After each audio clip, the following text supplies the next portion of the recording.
So what's my quick take on Francis Kurkdjian as house perfumer at Dior specifically?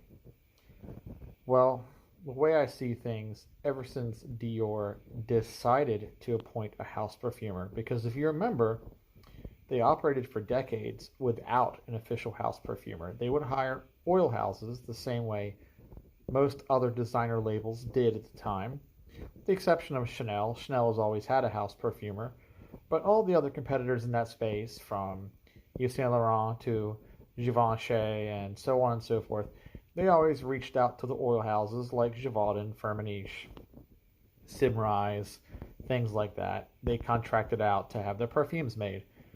So ever since Dior decided to have a house perfumer way back in 2009, 10-ish, when they appointed Francois Demachy as their first real house perfumer, they've been through a series of reinventions because Demachy decided to go through and sort of put his own stamp on things.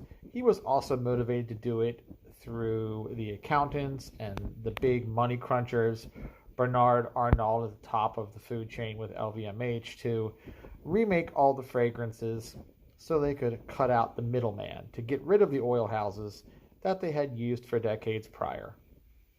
Thus, Demachy remade a lot of classic fragrances in his own image to his own specificity. So why would anyone expect Francis Kurkdjian to do any different?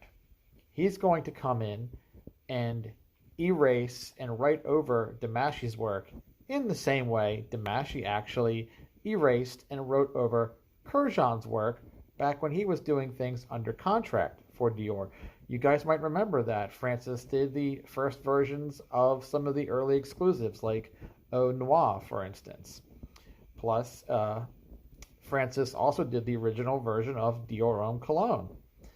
So in the same way, he's just giving his comeuppance to Demachy, since Demachy rewrote a lot of the Dior legacy on the perfume side, and Francis is going to do the same thing. What this really means for you as a Dior fan or potential Dior fan is impermanence. You cannot expect anything but the bestsellers or the nigh untouchable classics to really remain in any format that could be recognizable. Everything else, so Sauvage is safe, Fahrenheit is safe, things like that are safe, but everything else from the Privé all the way down to the main lines are going to change every couple of years or every time a new perfumer